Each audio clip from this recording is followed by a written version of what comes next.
Hi guys, today we're gonna create like a roof for a retail store, like a clothing store, right? So it's something really simple, right? So we're gonna go through this architectural floor, and I'm gonna use the carpet finish, right? And I'm gonna do kind of like a big area here, right? And I'm just gonna finish it up, right? Okay, there we go.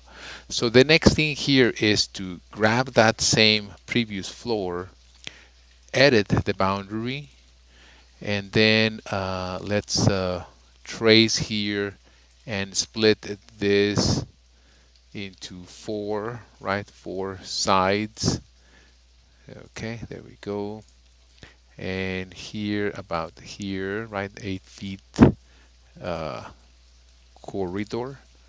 Got it. And then here, and then here, right? And then we're gonna have to split. Let me draw that last line.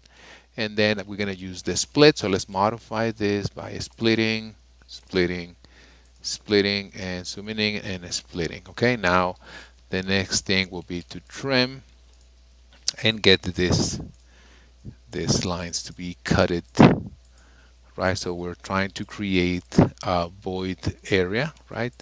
Remember that when you trim, always choose the ones that you want to keep, right? The lines, the edges that you want to keep, like this one and this one, right? So finish this. Let's see it on a 3D view, right? A default 3D view. This thing looks like this. Then let's go back to level one and let's create another floor, architectural floor, right? And I'm gonna use can use a ceramic tile. I can use a VCT, right? Don't worry about the composition of the roof, okay? It's just for the looks. It's like for our interior design guys here, okay? So let's use the VCT, and I'm gonna use the lines, and I'm gonna create the lines that are gonna define that corridor really quick here.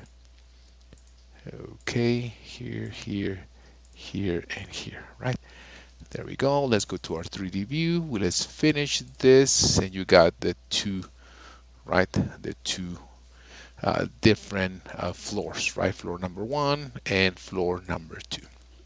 Okay, what I was able to find, because this thing is a retail, right? I find out that this web page library Revit has a lot of advertisement. Okay, so be careful with this. Okay, and how to download the Revit family, right, or the Revit file. So I already grabbed this one here, right? I create my account. It was really easy, right? Let me go to my file explorer and then bring those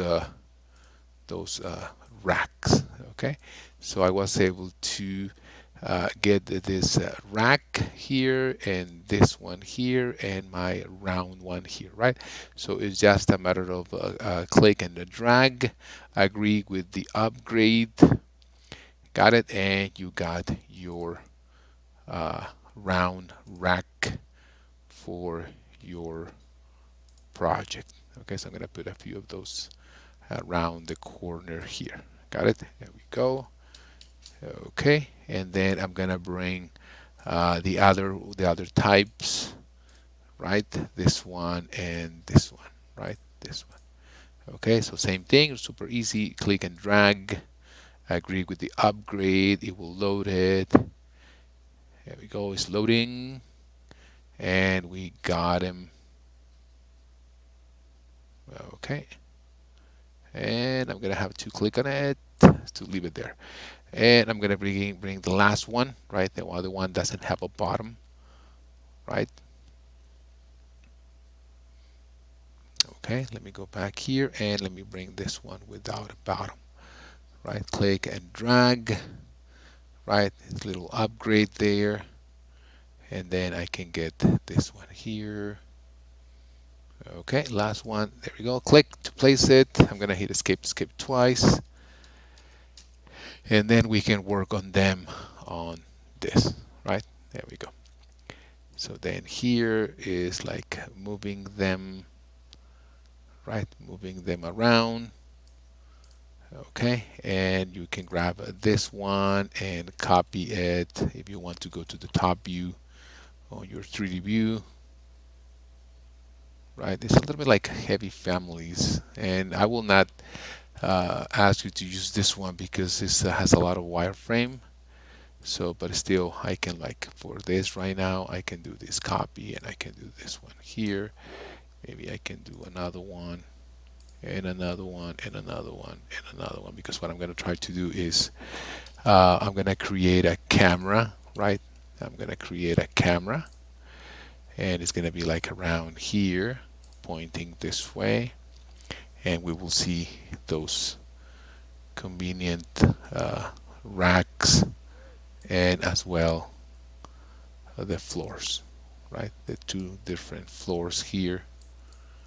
Okay, there we go. And we can use our realistic and also our fine detail, and we can get this nice two floors, right? Let's put this one to fine. Okay, and like I said, this one has a lot of wireframe, right? I'm pressing the wheel of the mouse, so it's showing up the fabric, and so that will, the render will look, right? But we got that, right? And we can move around here. Got it? Okay. A more dramatic view, it will be maybe creating that camera like one point perspective, or a little bit looking into that one. Got it? There we go. And we got this. Like I said, I'm pressing the wheel of the mouse, and it will show more likely fabrics around there. Oh, I need to get into realistic as well, and define detail, and then pressing the wheel of the mouse, it will give you that look there. Got it? There we go. So you got two floors. The main thing was to create like a little corridor floor and a retail floor here. Got it? Okay, that's everything for today. Rincon Beam Consulting. Like and subscribe.